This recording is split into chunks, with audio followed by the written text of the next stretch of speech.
Hi, and welcome to TPA Talks. And today we're with Dr. Dawkins, and my name is Tabitha, and today we're going to be talking about Durkeeville. So, what do you do? I am a clinical psychologist specializing in forensic and police psychology. And I own a firm, a psychological corporation out of Chicago, and I continue to work with others, other doctors in this venture. That is really cool. I actually want to be a neurologist when I get older. Yes. When you get older, yes. It's time to start. Okay, that would be a wonderful career. Yes. I've always wanted to be a doctor ever since I turned 2. So, yeah. What was your experience growing up in Durkeeville? Well, Durkeeville brings to mind wonderful childhood memories. If I put it in historical perspective, it may be better to understand what life was like for Black folks in Jacksonville in the during the Depression in the 1920s and 30s. You remember your history that at that point in time, Black people were really not that far out from slavery. And after slavery, Black people dispersed all over the country, but many stayed here in the South. And those who stayed in the South, even though they were free, they had to experience the oppression of the backlash of slavery. So we went into a period that we called, after Reconstruction, then Reconstruction was the oppressive time in which Black folks were considered second-class citizens.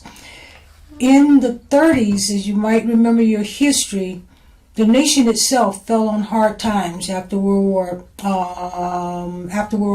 I, and there was the 1929 stock market crash and so forth. But the bottom line is this: housing was hard to come by. I mean, the old movies that you saw of people living in shanty tacks with wood houses and floor, well, that was all over Jacksonville.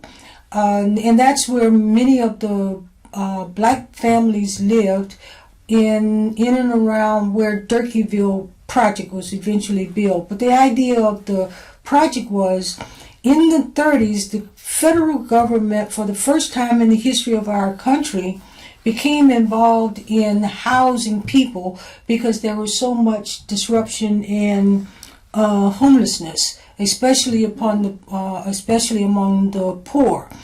And the actual word project came from the idea that this indeed was a project of the federal government to provide housing for poor people. Now, Durkeeville, especially Durkeeville, was actually a demonstration project.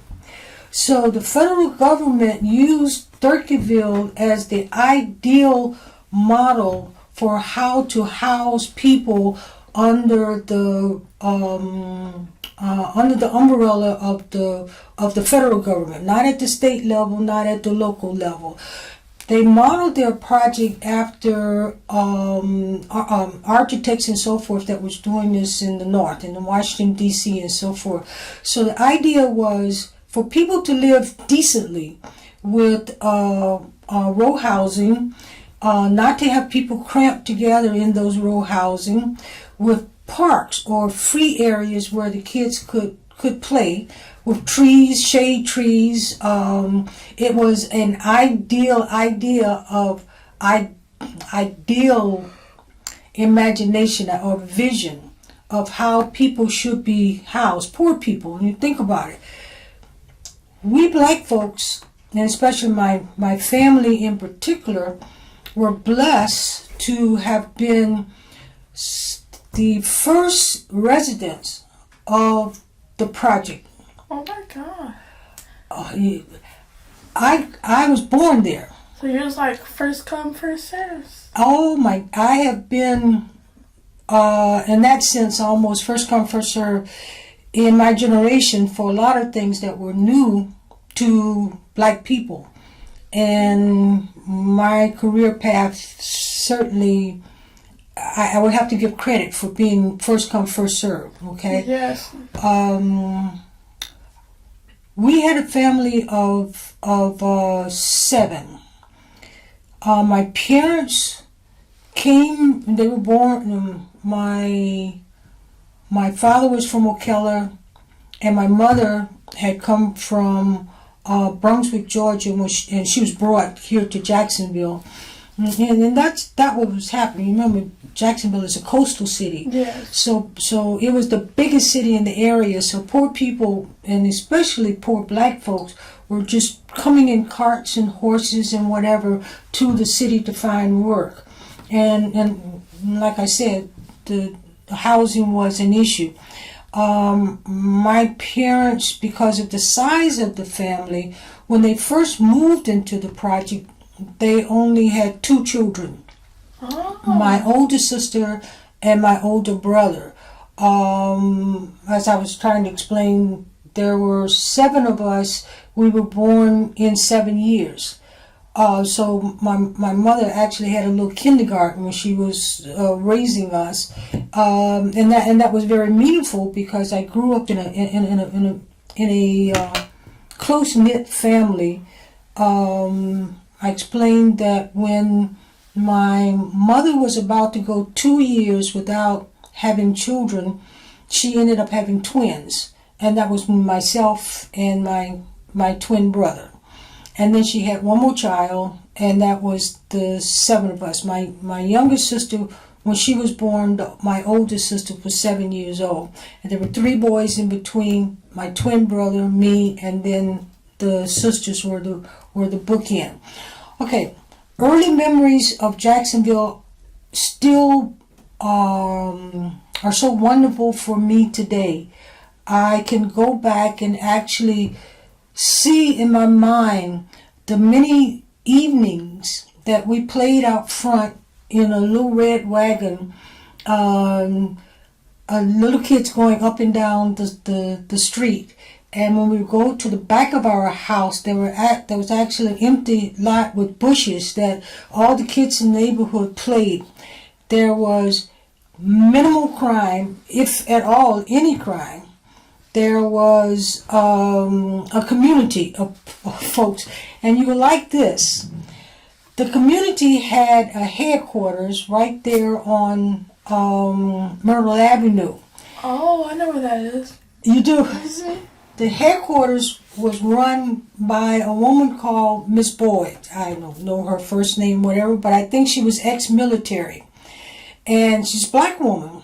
And what Miss Boyd made her role was to make sure that families kept up their homes, not just the outside of your home, but the inside of your home.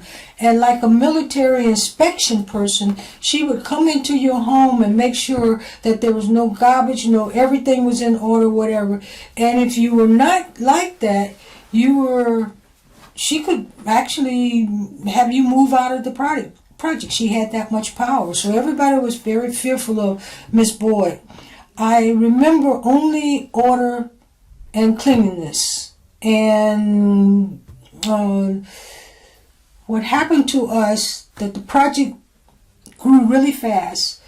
When I was about 5 or 6 years old, they built a new part of the project. And we were one of the first families to move into those homes. The good thing about those projects is that they were built in row houses, but they were built in multiple units. So a family of 2 could live on, a family of 2 or 3 would be in a smaller unit. They would have 2 big units for the larger families with 4 bedrooms, and then they would have the smaller units so people weren't just crowded all together in one unit. Yeah, they wanted y'all to have your own space.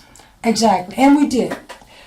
Oh, those were some of the most wonderful years of community that you could imagine, of growing up in a project, but it was ideal. We kids played together, celebrated holidays together. We went to school together, families, and this is important. Even people were living together, and we were all poor, but there was a certain status among people, even though they were of the same income, all poor. In other words, my mother and father were people who felt they were not going to accept any welfare. So people who accepted welfare, they got big cases of cheese and milk and so forth. And my parents were just that type of caliber of people who say we can do this ourselves. Yeah, they wanted to do it themselves. So they like kind of people who don't want no charity. Exactly, but that didn't stop my mom from using it, because my mom was a pretty smart woman. Yeah, she was a reasonable person. She's like, why should I let my kids starve? So she would go to a neighbor and maybe negotiate some of that cheese, government cheese, for some flour that my dad might have bought from the store in large quantities. And that's how the community, I think, negotiated with one another to use those goods. The one crime that I saw, can you believe this? The one crime that I saw, and I lived in that neighborhood from birth until I turned 14 years old, was a domestic fight. And it was so amusing, not amusing, us kids saw this black guy coming out of one of the houses, and he was wiping his face with a rag. Imagine us little kids looking at this. Oh, so y'all was like, ooh, what is this? Exactly.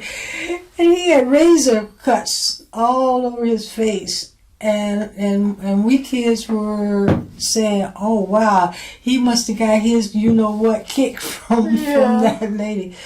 Another sad experience, and this didn't happen often, was a fire in one of the units. And when anything happened, everybody in the neighborhood knew about it. Exactly. Everybody, it's like, like old times, like when somebody's house caught on fire. I mean, yeah, you got the firefighters, but before the firefighters come, all the neighborhood people, they be passing the water buckets down and throwing it on the house, and then, it eventually burned out. And in this case, that was the first time as a child that I saw tragedy, because I got a glimpse of bodies covered there, and that was the talk of the community for a long time. So it is important to understand about the early years of Durkeeville. Durkeeville was actually a national success for the first, generation. So we would say from the 1930s until the early 60s, from 1930s to the early 60s. It was a model project, and many of the projects across the nation were modeled after Durkeeville. Okay, and myself and my family benefited from that, being the first. Nobody ever lived in the house that we lived in before us. We were the first family to live in that unit. Now, I'll tell you something that may be of interest. Over the years, as I pursued a career in psychology, I left Jacksonville once I went on an internship for my PhD degree, and I went to Chicago. Now I really encountered projects, high-rise projects, and by that time these high-rise projects were devastating. I even worked in the communities as a psychologist ministering to people coming out of the project. Now I see real crime. Now I see tragedy. Now I see all of the negative things that come out of people living crowded together with and the kids who had to survive or try to survive in those projects. So having lived in a project, and now I'm a professional having to attend to people in projects, I would periodically, almost always, when I come back to Jacksonville to visit my parents, I would come to the Durkeeville project. So over the years, I could see its change from the ideal place where people could live and thrive to the devastation of a ghetto. And interesting enough to me, by that time I had a nice car and I was professional, and I would take these trips by myself. This is my childhood home. And people will say, "Are you driving up in Durkeeville by yourself? Dude, you are crazy, you know." Well, you grown. That's what I'm trying to say. No, it's so dangerous. The community was dangerous, but because I was exposed to communities far more dangerous, you were confident in yourself. I wasn't scared. Okay, but cautious, but not scared. One time I went, and they happened to be rehabbing and painting the unit that we had lived in. Now, in 20, 30 years, I hadn't seen that unit, only as a child when I left it at 14. I asked the people who were there if I could walk through the unit, and they allowed me to do so. And you know, when I walked through that space, I was amazed at how small it was. Oh. I could not imagine that 9 people lived in those closet spaces with one bathroom. And as I looked, the other thing that impressed me was, as a child, this place was massive, a big place. You could go down one street, one corner, and so forth, and it seemed like it would never end. But as an adult, when I came back and looked at it, it was actually a big square block. It was so small. Oh. And that many people to have been put into that small square space. And it was a good thing that we were the first, because we got the benefit of the newness of it, and it worked. So you guys kind of got to live in the, like, housing haven, or like a utopia, but it's like perfect living, for perfect living style for poor people or homeless people, or like, so basically they just made the ideal house living style. And they had good intentions. Okay, so the problem, of course, is putting a bad rap on projects.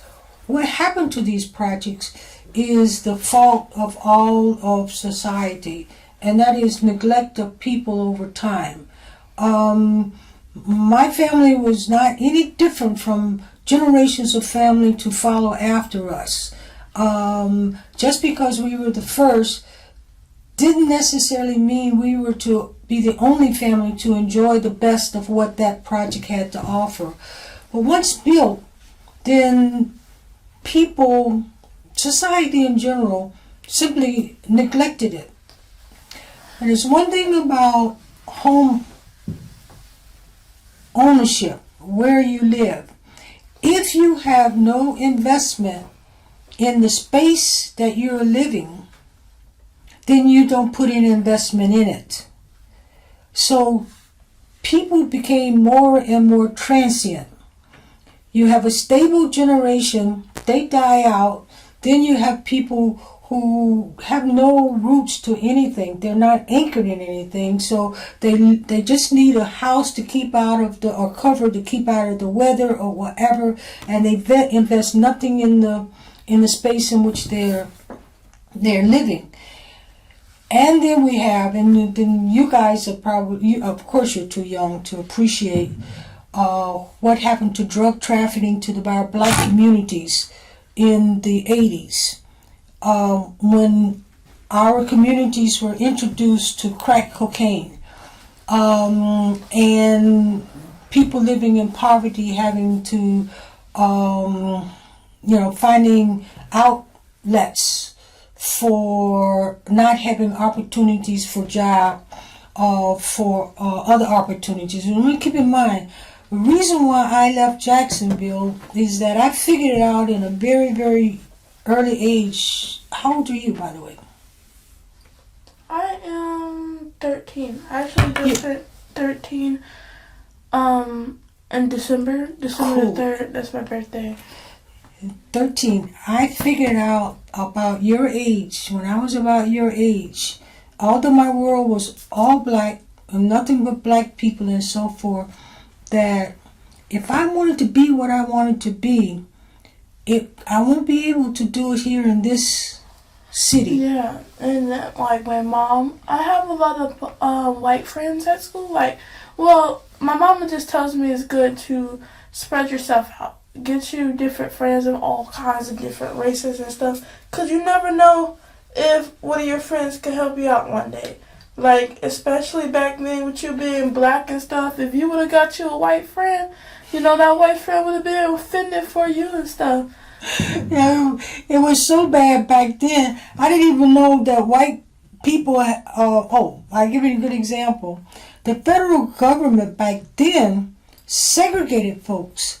So when they built these projects, they built projects for black people and projects for white people. Oh, so you didn't even get to interact with no white Absolutely kids like that. no interaction whatsoever. And even if they did have like an interest in you and stuff, their mom and dad say, "Don't go over there and talk to that black person. Get your butt back over here." Now the Brentwood neighborhood. I don't know because it's still over there, right? Brentwood projects were the white projects, and when I got a little bit older, somebody said, well, white people live in projects. And I said, oh, you got to be kidding me. White people don't live in projects. Only black people lived in projects. We were so separated and segregated in those days. But once I got out of Jacksonville and I discovered that there's a lot bigger world out there.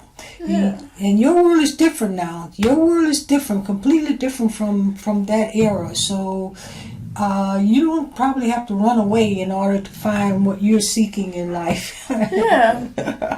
We have wonderful schools in the area, and they're not going to exclude you. They're going to accept you based upon your ability and your desire to do good. Yes.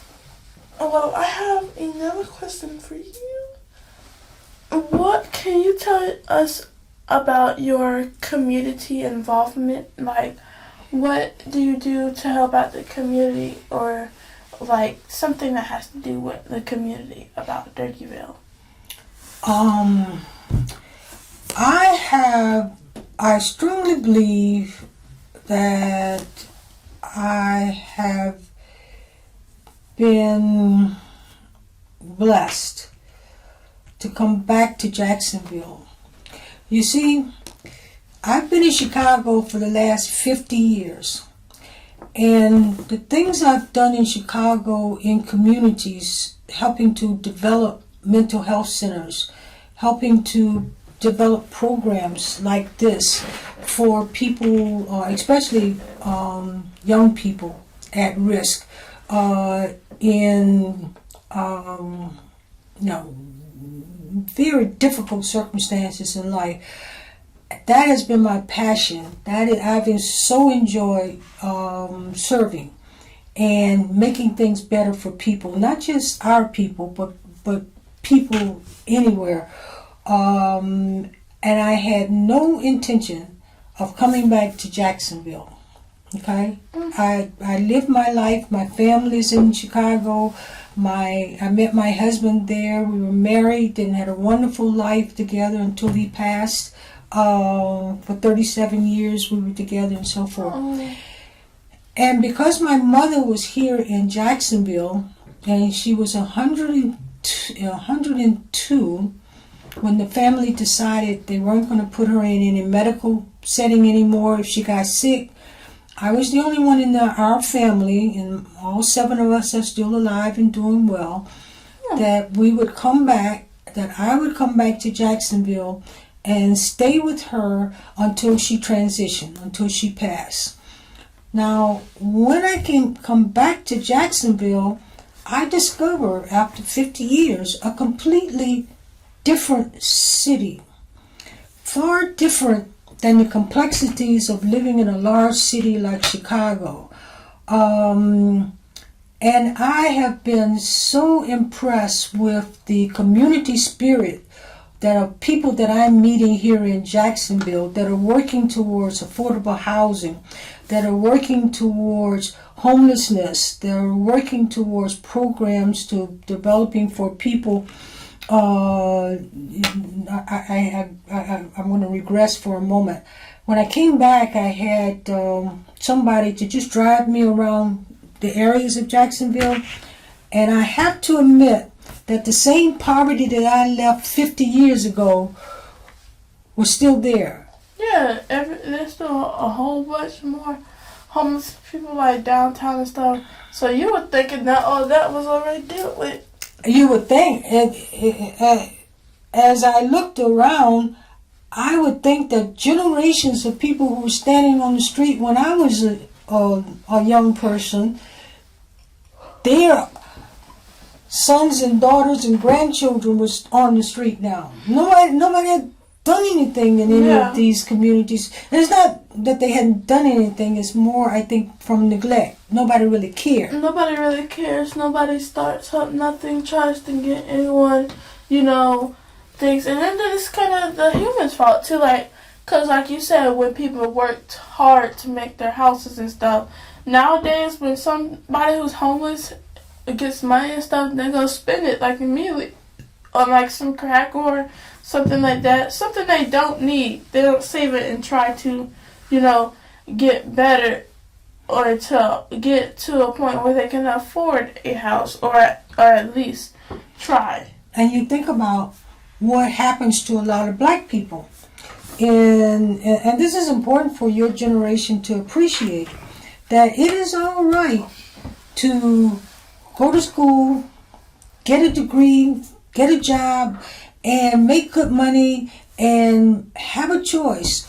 I want to get married or live with somebody, and I'm going to buy me a house in this nice community, and I'm going to now have money in the bank and live my life, and I'm going to do good, right? Yes. But what we forget as black people, that our freedom depends on all of us being free and having those opportunities.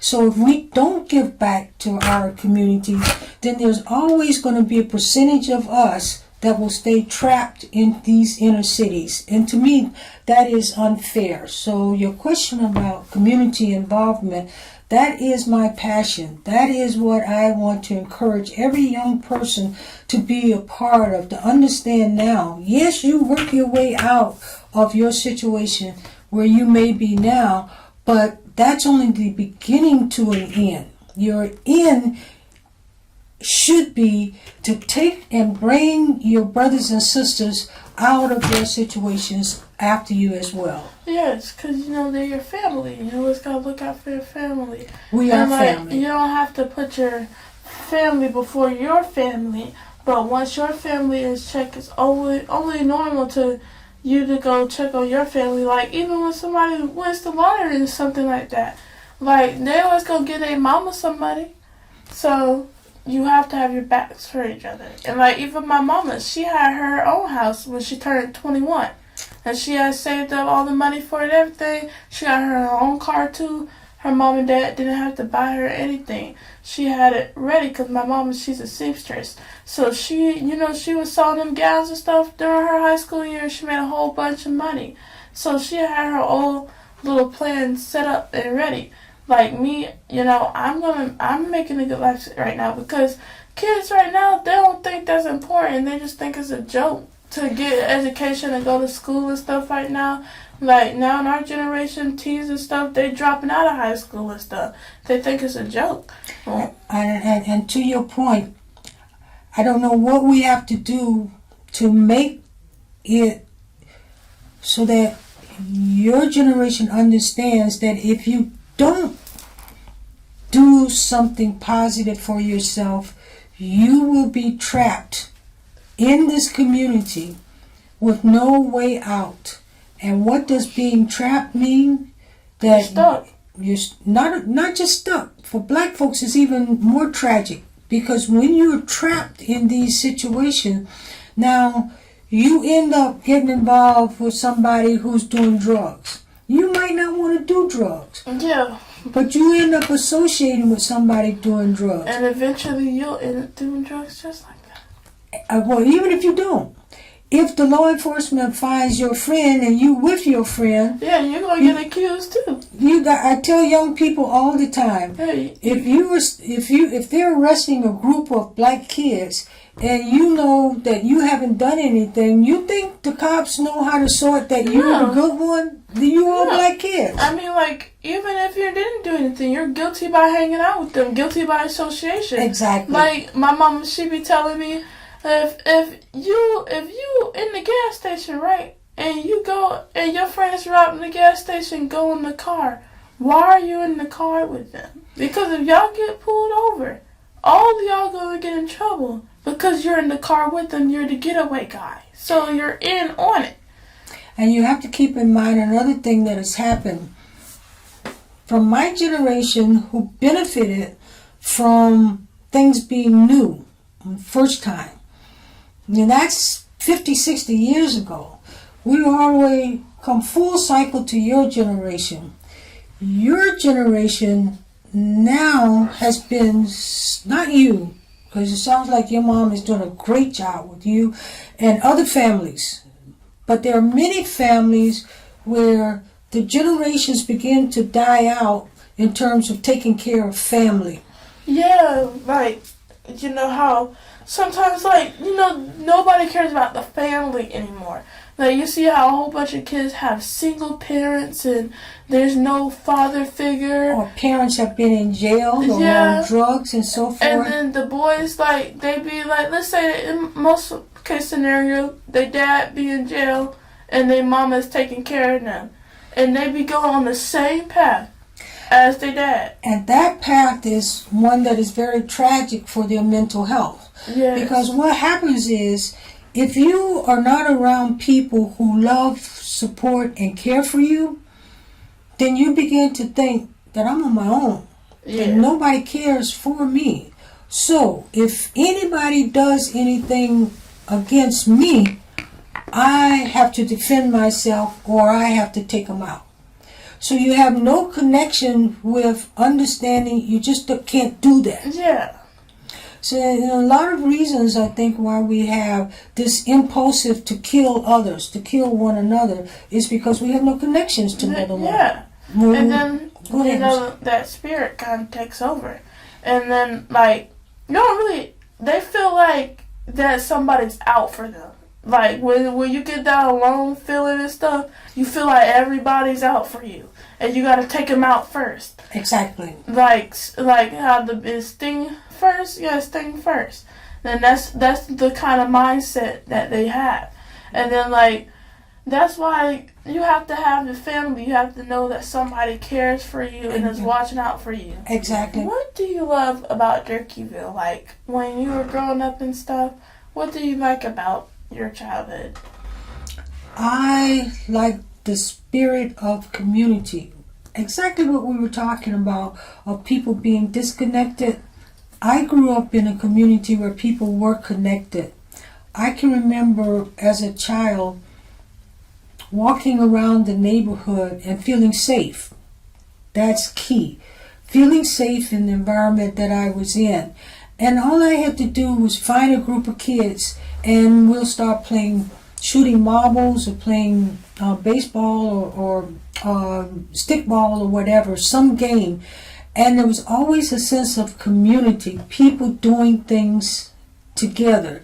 And in my case, I was very much an active participant in the community because I was the middle girl with 4 boys. So I ran around with my brothers, and I just so enjoyed that.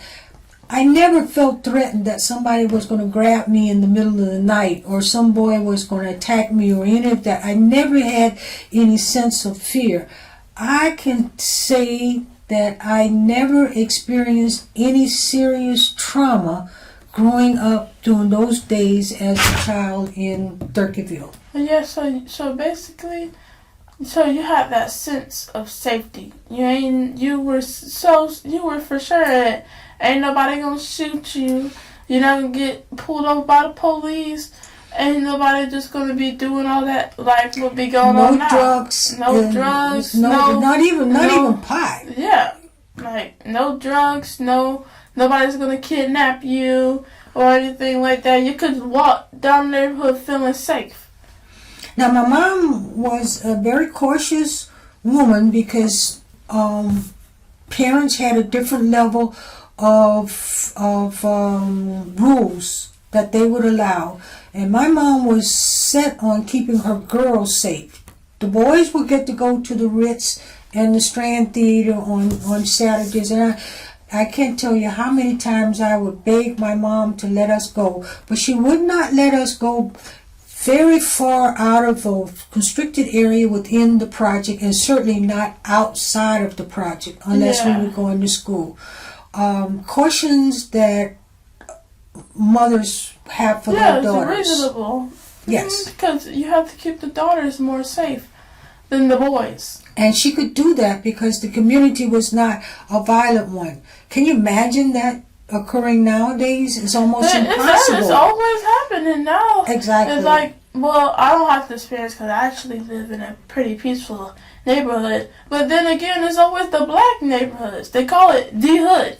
Exactly. There's a reason for that. Yeah, they call it the hood because there's no, like, when we were in school, we broke down the word neighborhood and the difference between neighborhood and the hood, because the hood is just, our word for it is ghetto.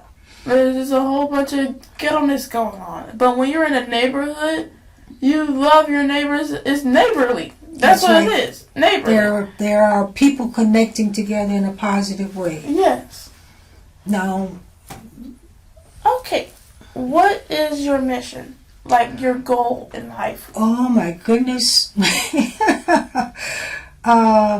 In this season of my life, I want to end well.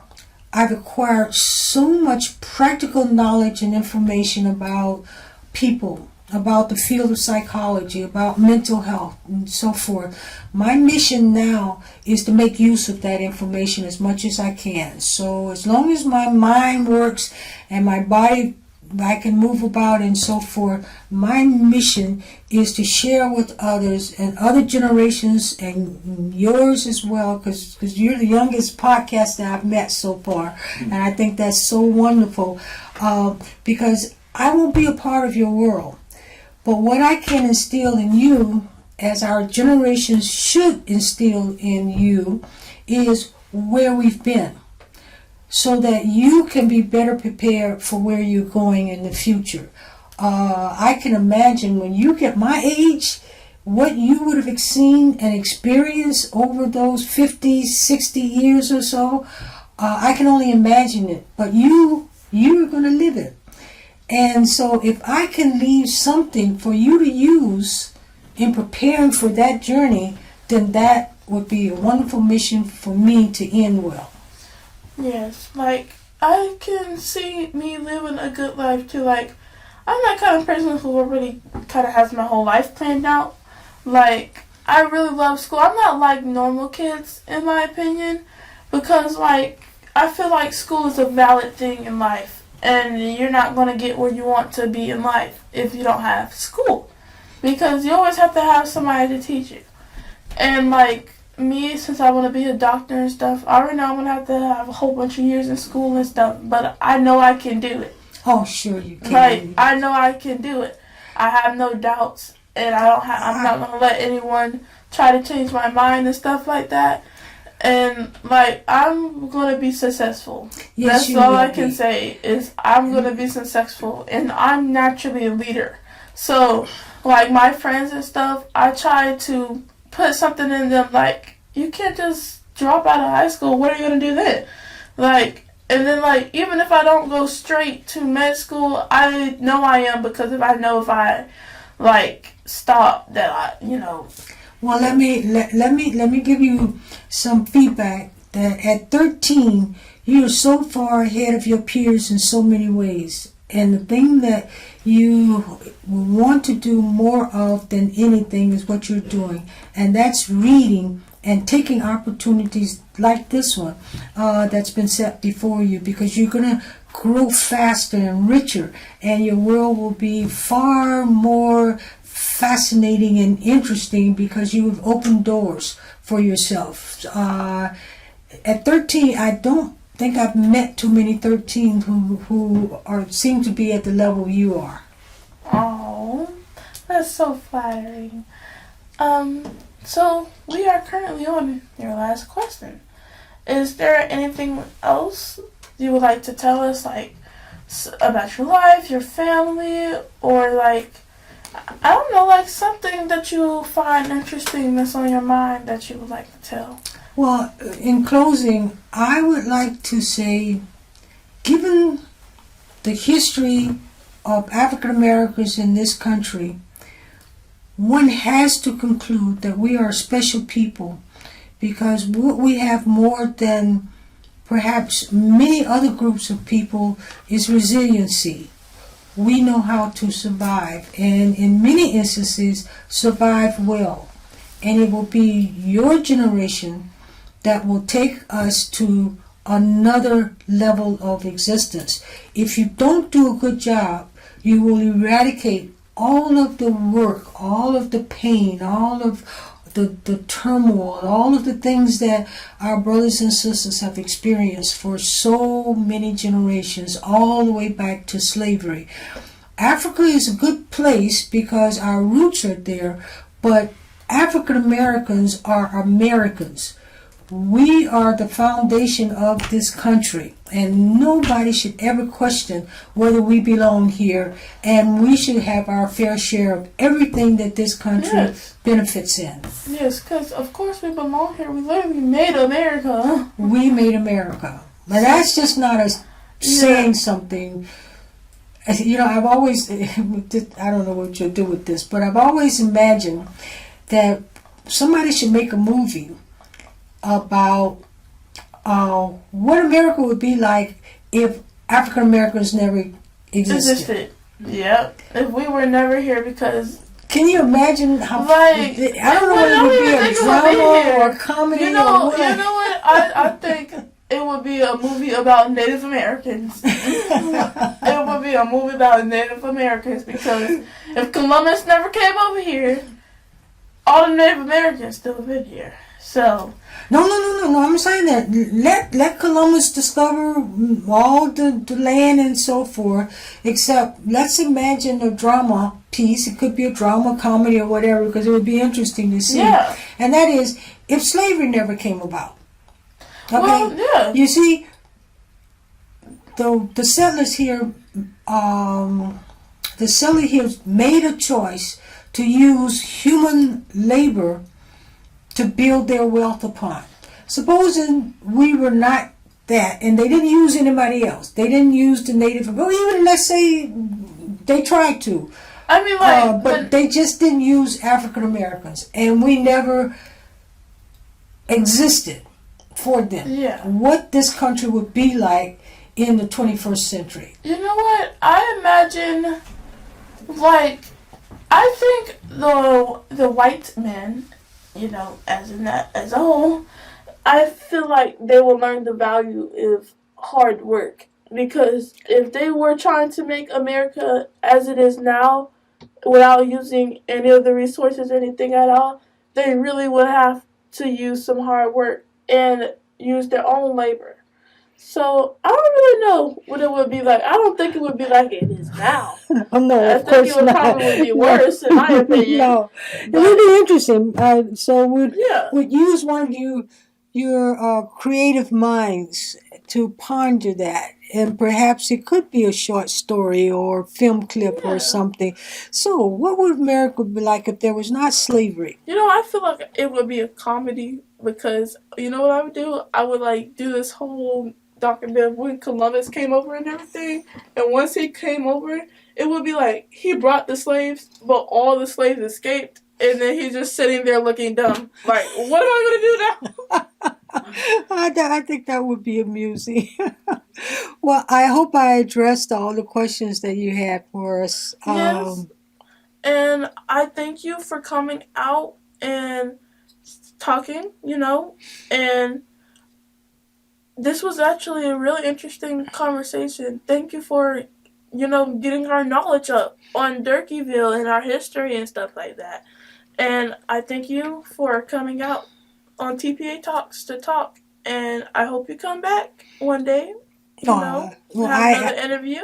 I hope you will have me again. Yes, and have a good day. And you Thank take you. care. Okay. All right. Great work.